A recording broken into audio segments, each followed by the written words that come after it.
students, how are you? Students, I hope you are fine and your study is going on. Student, this is the first video for 11th class biology. In this video we are going to discuss about the first chapter. This is living world. So student, first we will discuss about the syllabus, marks distribution of per unit, and then after the first chapter, the living world. So students, this is the syllabus you are looking on the screen.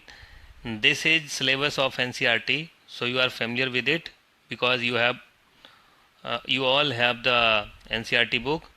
So let's discuss about the marks distribution. So students, this is the marks distribution of unit wise. First unit, it contains 12 marks. Second unit, it contains 12 marks. Third unit, it contains 12 marks. Fourth unit, it contains 17, and last unit is also contain 17 marks. Total theoretical portion it is of 70 marks. So you know very well. So marks distribution, it may be beneficial for you, because if we get the idea, gross idea about the syllabus, how marks does it contain, then we create the interest itself. So student, this is overall distribution of marks. So let's discuss about the first chapter, that one is living world. So the first unit, diversity in living beings, and the first chapter is living world. So in this chapter, first we will discuss about the characteristics of living. What are the characteristics of living? In earlier classes also you have read about the characteristics of living. So again we are going to discuss about the living characteristics. The first characteristics is living can grow.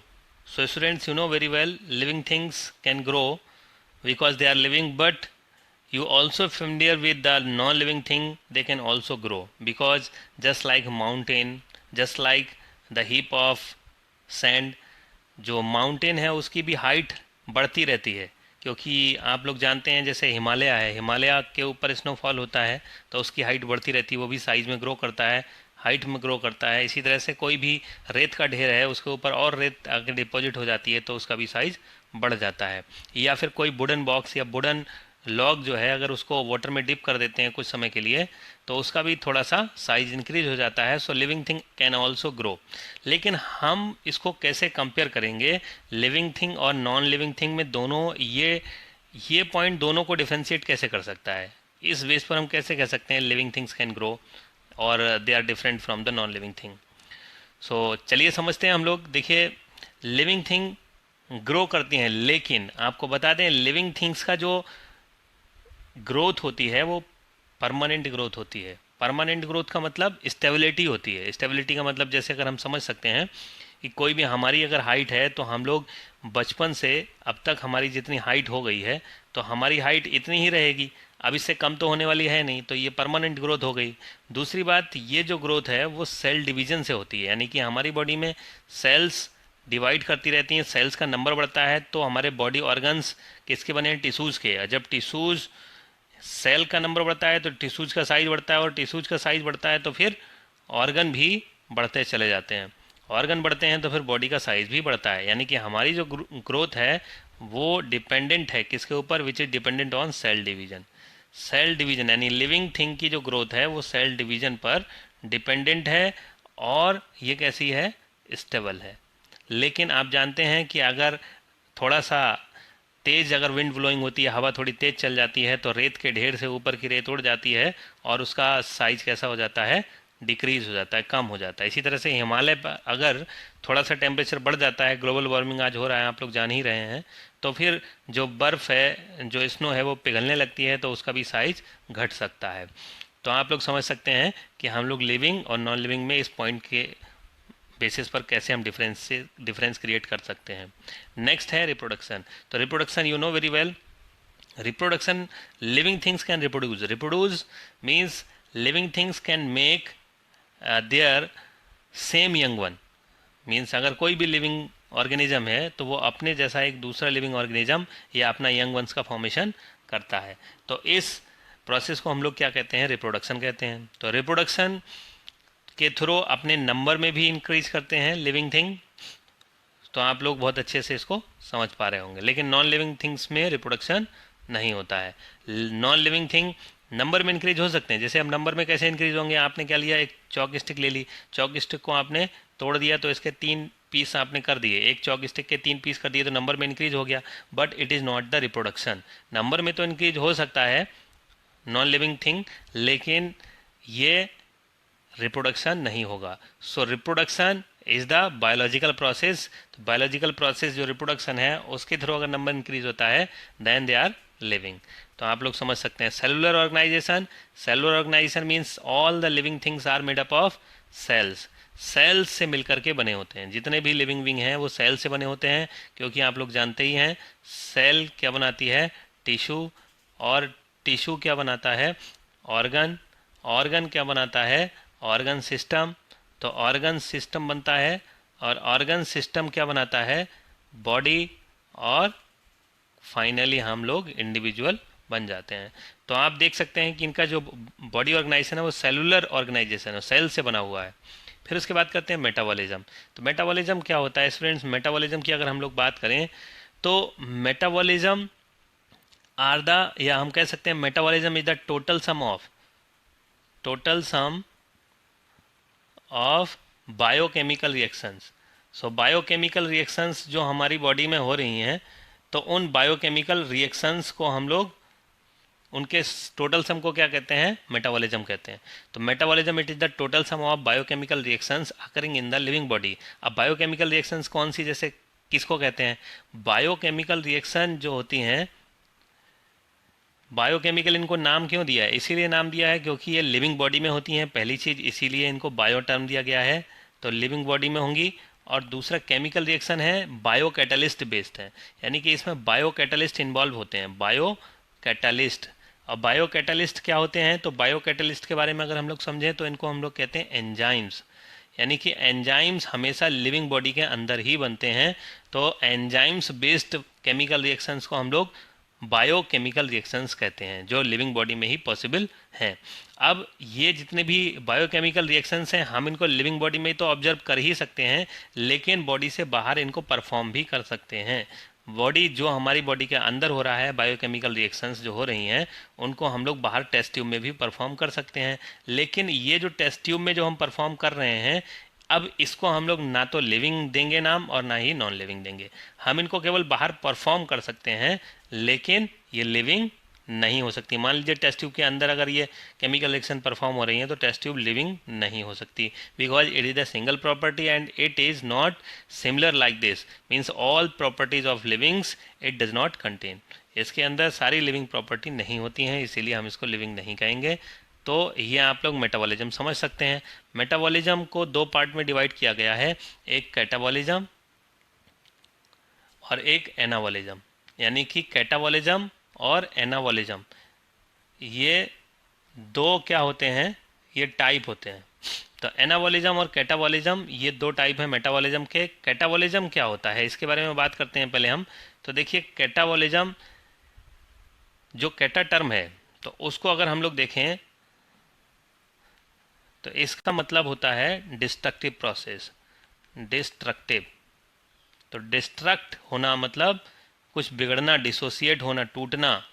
तो dissociate होना यानी कि dissociate होने को हम लोग destruct होना कहते हैं। और डिस्ट्रक्ट जिस बायोकेमिकल रिएक्शंस में डिस्ट्रक्शन हो, किसी न किसी कॉम्प्लेक्स सब्सटेंस का डिसोसिएशन हो सिंपलर सब्सटेंस में, तो ऐसी बायोकेमिकल रिएक्शन को हम लोग कैटाबॉलिज्म कहते हैं। और जिनमें कंस्ट्रक्शन हो, कंस्ट्रक्शन यानी कंस्ट्रक्टिव प्रोसेस जो होंगी, तो उसको हम लोग क्या कहेंगे, एनाबॉलिज्म।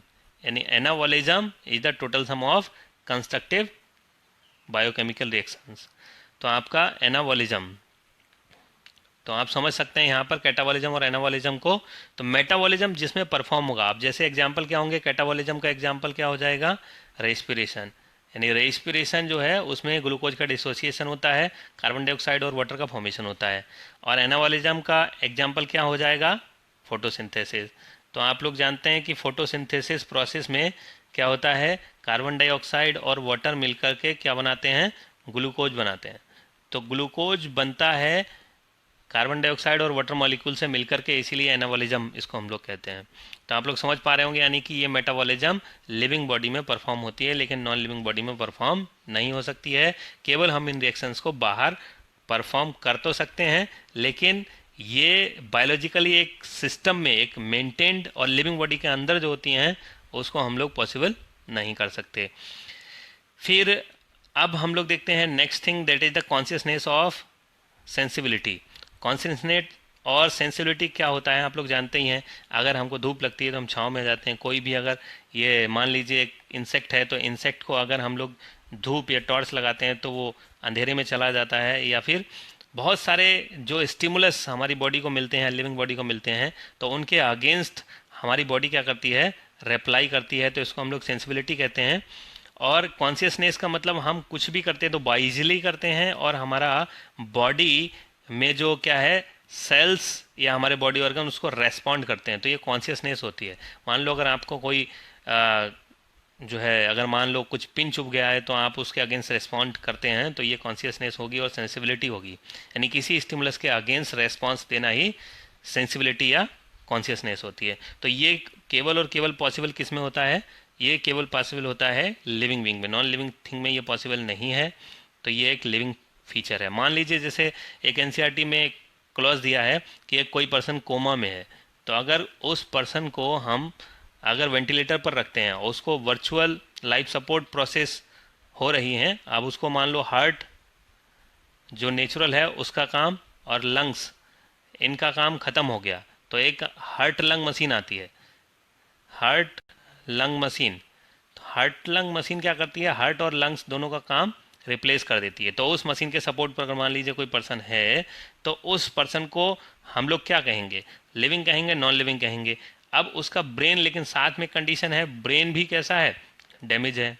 तो ब्रेन डैमेज है, हार्ट लंग मशीन पर लगा हुआ है, यानी वेंटिलेटर पर है वो, और हार्ट लंग मशीन काम कर रही है, उसका प्रॉपर हार्ट और लंग्स जो नेचुरल है वो काम नहीं कर रहे हैं। तो आप उसको लिविंग कहेंगे, नॉन लिविंग कहेंगे। तो स्टूडेंट्स आपको हम बता दें कि जब तक हमारी सेल्स, यानी कि जिनसे हमारी बॉडी बनी है, और वो सेल्स फंक्शन परफॉर्म कर रही हैं, यानी कि वो लिविंग है, तब तक हम उसको क्या कहेंगे, लिविंग कहेंगे। और अगर ये सेल्स हमारी फंक्शन परफॉर्म करना बंद कर देंगी, सेल्स डेड हो जाएंगी, तो हमारे ऑर्गन डेड हो जाएंगे, ऑर्गन सिस्टम डेड हो जाएगा, बॉडी भी डेड हो जाएगी। तो वो पर्सन तब तक लिविंग है जब तक ये सेल्स काम कर रही हैं। यानी कि सेल्स उसकी बॉडी में अगर डैमेज हो गई, केवल ब्रेन ही तो डैमेज हुआ है, बाकी बॉडी पार्ट्स तो काम कर रहे हैं। तो ऐसे पर्सन की जो बॉडी सेल्स हैं, जब तक वो एक्टिवेट हैं, जब तक वो काम कर रही हैं, तब तक वो लिविंग है, और उसके बाद वो डेड है। तो आप, मुझे लग रहा है कि अच्छे से समझ पा रहे होंगे ये लिविंग करेक्टरिस्टिक्स को। चलिए आगे बढ़ते हैं और डिस्कस करते हैं कुछ और। ये देखिए स्टूडेंट्स, ये अब हम लोग डिस्कस करने वाले हैं डाइवर्सिटी इन लिविंग। तो आप लोग जानते हैं डाइवर्सिटी का मतलब क्या होता है। डाइवर्सिटी का मतलब होता है डिफरेंसेस, यानी कि डिफरेंसेस, जो डिफरेंसेस होंगे उन्हीं को हम लोग डाइवर्सिटी कहते हैं। तो डाइवर्सिटी इन लिविंग का मतलब डिफरेंसेस बिटवीन द लिविंग, यानी differences among all the living beings found in whole world. तो जितने भी लिविंग बींग अर्थ पर हैं, उन सब के बीच में जो डिफरेंसेस है उसको हम लोग डाइवर्सिटी कहते हैं। अब डाइवर्सिटी आप लोग जानते ही हैं अबाउट, ये हमारे अर्थ पर जो स्पीसीज़ हैं, यानी कि कोई भी इंडिविजुअल, अगर जैसे मान लीजिए आपने एक चींटी देखी, तो चींटी वो अपने आप में क्या है, एक स्पीसीज़ है। तो स्पीसीज़ है, ठीक है। तो अब इस तरह के बहुत सारे इंडिविजुअल आपको मिलते हैं, तो एक रेंज है। तो नंबर ऑफ स्पीसीज की रेंज, जिनको 1.7 टू 1.8 मिलियन, इस रेंज में लिविंग स्पीसीज प्रेजेंट हैं। तो ये केवल हम लोग का एक एस्टीमेट है, ये एक्यूरेट नहीं है, इससे ज़्यादा भी हो सकता है बहुत। तो अब बात करते हैं, देखिए जो बायोडाइवर्सिटी है, तो जितने भी ऑर्गेनिज्म हैं, तो उन ऑर्गेनिज्म के बीच में जो बायोडाइवर्सिटी है, वही उनको क्या बनाती है, यूनिक बनाती है। आप लोग जानते हैं कोई भी ह्यूमन अपने आप में यूनिक है, या कोई दूसरा लिविंग कोई प्लांट अपने आप में यूनिक है। तो जो यूनिकनेस है वो डाइवर्सिटी के बेस पर ही है। यानी जितनी ज़्यादा यूनिकनेस उतनी ज़्यादा डाइवर्सिटी, जितनी ज़्यादा डाइवर्सिटी उतनी ही ज़्यादा यूनिकनेस। तो आप लोग समझ पा रहे होंगे इसको। अब आगे हम लोग डिस्कस करते हैं। देखिए जो बायोलॉजी टर्म है, तो टर्म बायोलॉजी या बायोलॉजिकल डाइवर्सिटी जो टर्म है, biological diversity means the entire number and type of organism present on the earth. जितने भी लिविंग बींग हैं अर्थ पर प्रेजेंट, उन सबके नंबर को ही हम लोग क्या कह रहे हैं, बायोडाइवर्सिटी कहते हैं, different different. The living world includes all the living organism such as the micro organism, plants, animals, humans, जितने भी हैं सब जो हम देख पा रहे हैं वो सब, जो कुछ नहीं भी देख पा रहे हैं माइक्रोस्कोपिक है, उनको भी मिला करके उन सबको हम डाइवर्स लिविंग बींग कह सकते हैं। तो biodiversity is not limited to the existing life form, यानी कि जितना हम लोग यहाँ पर देख रहे हैं वो केवल लिमिटेड नहीं है। अब बात करते हैं सिस्टमेटिक। तो बायोडाइवर्सिटी आप लोगों ने 9th क्लास में भी पढ़ा था, आप इसका स्क्रीनशॉट लेकर के अपने नोट्स भी बना सकते हैं स्टूडेंट्स।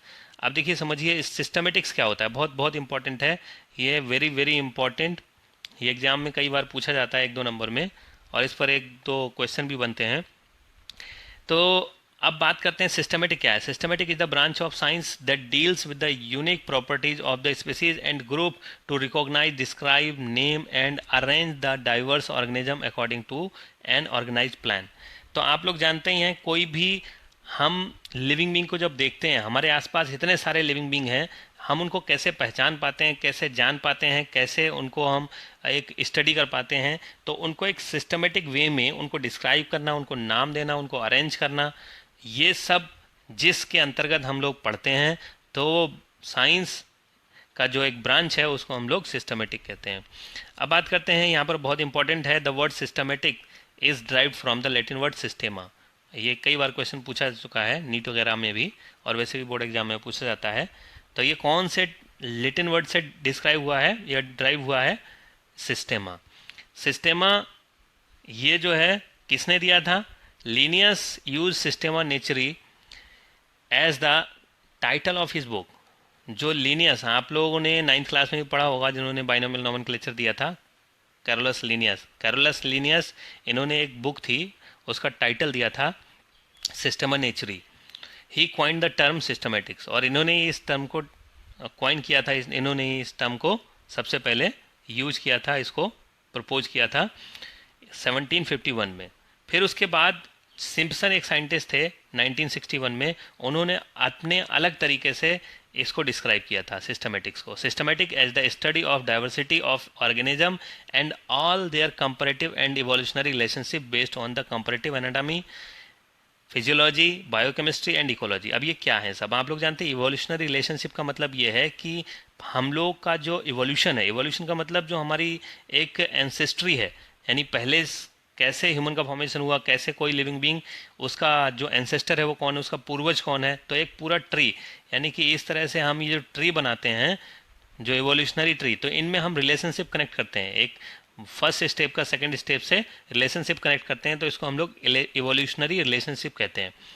फिर हम बात करते हैं एनाटॉमी। एनाटॉमी का मतलब जो हमारे अंदर का स्ट्रक्चर, यानी कि किसी भी लिविंग बॉडी के अंदर का स्ट्रक्चर को हम लोग जिस ब्रांच में स्टडी करते हैं उसको एनाटॉमी कहते हैं। फिजियोलॉजी मतलब जो उसमें जो केमिकल रिएक्शंस या जो उसमें जो जितने भी एक्टिविटीज़ हो रही हैं उनको स्टडी करना हम फिजियोलॉजी में रखते हैं। बायोकेमिस्ट्री यानी उसके अंदर जो केमिकल कंपोजिशन क्या है, उसमें कौन कौन से कंपाउंड, केमिकल कंपाउंड प्रेजेंट हैं, तो उसको बायोकेमिस्ट्री कहते हैं।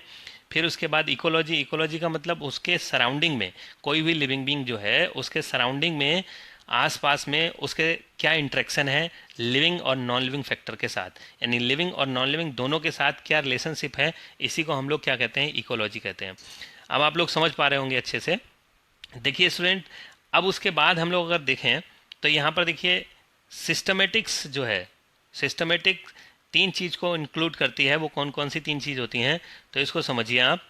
देखिए ये आपका, आप जो देख रहे हैं आइडेंटिफिकेशन, फिर उसके बाद हम लोग जो देखें क्लासिफिकेशन, नोमेनक्लेचर, तो ये आपके 3 क्या हैं, इसके पार्ट हैं। यानी सिस्टमेटिक्स के अंदर जो हम लोग पढ़ते हैं वो ये 3 चीज़ें पढ़ते हैं, आइडेंटिफिकेशन, क्लासिफिकेशन और नोमेनक्लेचर। तो अब ये चलिए एक एक करके हम लोग यहाँ पर पढ़ेंगे नोमेनक्लेचर तक क्या है ये। तो स्टूडेंट्स देखिए, सबसे पहले हम लोग आइडेंटिफिकेशन के बारे में बात करें तो आइडेंटिफिकेशन क्या है। It is aim at finding the correct name and appropriate position of an organism. The morphological and anatomical characters are examined for proper identification. अब आप लोग देखिए ध्यान से, कोई भी लिविंग बीइंग जो है उसको हम कैसे आइडेंटिफाई करेंगे, कैसे हम उसको पहचानेंगे कि वो क्या है, वो कहाँ पर स्टैंड करता है, उससे सिमिलर कोई लिविंग बीइंग है या नहीं, हम लोग जोड़ करके देखते हैं। जैसे मान लीजिए, अगर हमने कहा, मान लीजिए बाहर पेड़ है कोई, अगर आम का पेड़ है तो हमने उसको कहा आम का पेड़, तो हमारे दिमाग में एक क्रॉस आइडिया आ जाता है, यानी कि वो किस कैटेगरी में आता है, पेड़ की कैटेगरी में आता है। तो ये एक तरह का आइडेंटिफिकेशन है, यानी कि वो हमने एक आइडेंटिफिकेशन किया, वो क्या है, पेड़ है, कोई एनिमल नहीं है, वो एक पेड़ है।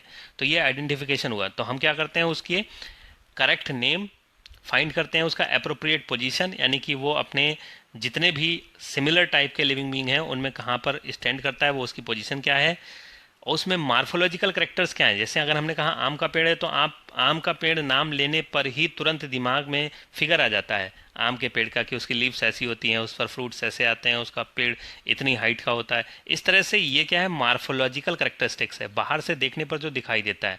एनाटॉमिकल करेक्टरिस्टिक्स क्या है, जो अंदर से, यानी कि उसके तने की अंदर की बनावट कैसी है, जो उसके रूट की बनावट कैसी है, तो ये सब उसको हम प्रॉपर तरीके से करते हैं और उसको पहचानते हैं। तो ये क्या है, आइडेंटिफिकेशन किसी भी प्लांट का या किसी भी लिविंग बीइंग का। क्लासिफिकेशन, अब बात आती है क्लासिफिकेशन की। देखिए स्टूडेंट्स, बहुत अच्छा एग्जांपल आपको अगर मैं बता दूं, जैसे अगर आप अपने घर में आप अपनी बुक्स को जो रखते हैं, बहुत सारी बुक्स हैं आपके पास, और उन सारे सब्जेक्ट की बुक्स को आप एक टोकरे में इस तरह से सारी बुक्स को आपने डाल दिया है। अब उस टोकरे में डालने से बुक्स को क्या होगा, जब आपको ज़रूरत होगी तो आप अगर बुक्स को सर्च करेंगे, मान लीजिए आपको बायो की बुक की ज़रूरत है, बायोलॉजी की बुक की ज़रूरत है, तो आप उसको ढूंढेंगे, बायो की बुक यहाँ पर नीचे दबी हुई है, तो आपको निकालने में उसको काफ़ी कठिनाई होगी। लेकिन अगर यहीं हम क्या करते हैं, क्लासिफिकेशन कर देते हैं, यानी कि ये पूरी जो बुक्स का ढेर है इसका हम क्लासिफिकेशन कर देते हैं। हमने क्या किया, सब्जेक्ट वाइज डिवाइड कर दिया, हमने इंग्लिश इस तरह से रैक बना दी, या फिर हमने छोटे छोटे अलग अलग हमने जो है स्टॉल बना दिए। तो हमने मान लीजिए इंग्लिश हो गया, हिंदी हो गया, ठीक है, इसी तरह से आपका असामीज़ हो गया, बायो हो गया, फिजिक्स हो गया, इन सब के लिए हम लोगों ने क्या किया, एक अलग अलग रैक बना दी। तो अब हमने इंग्लिश वाली बुक्स को इंग्लिश वाले कॉर्नर में रखा, हिंदी वाले कॉर्नर में हिंदी वाली को, इस तरह से बायो और फिजिक्स सबको अलग अलग हमने डिस्ट्रीब्यूट कर दिया। और डिस्ट्रीब्यूट करने के बाद हमने इसको नेम कर दिया, मान लीजिए इंग्लिश, इसको हमने एक इसके ऊपर रैपर लगा दिया, या फिर हमने उसको नेमिंग कर दिया इंग्लिश कॉर्नर।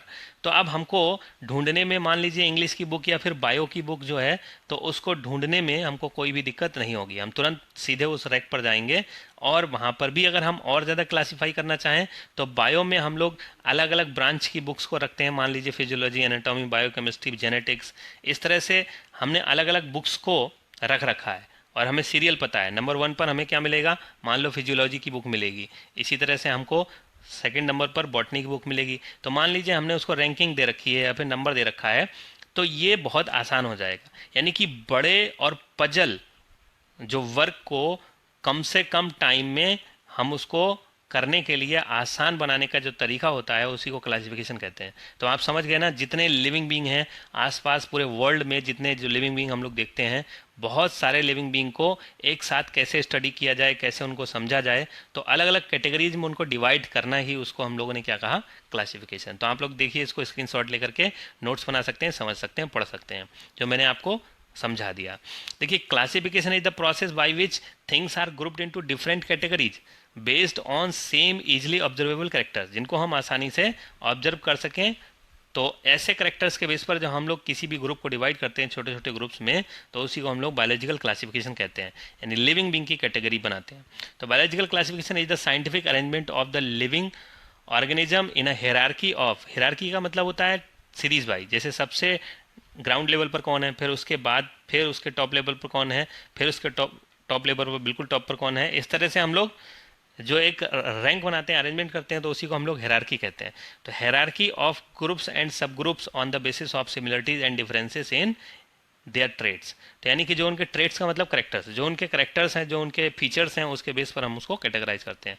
अब एडवांटेज क्या होते हैं, advantage of classification, it helps to identify and study an organism easily. यानी कि आप समझ ही सकते हैं कि अभी मैंने आपको जो बताया, आइडेंटिफाई करने में आसानी होगी और उनको समझने में आसानी होगी। New organism easily get correct place in their respective group. अब मान लीजिए आपने कोई नई बुक खरीदी, तो आप उसको कहाँ पर रखेंगे, तो आप उसके लिए आसानी से सही जगह दे सकते हैं, या नए सब्जेक्ट को भी आसानी से जोड़ सकते हैं।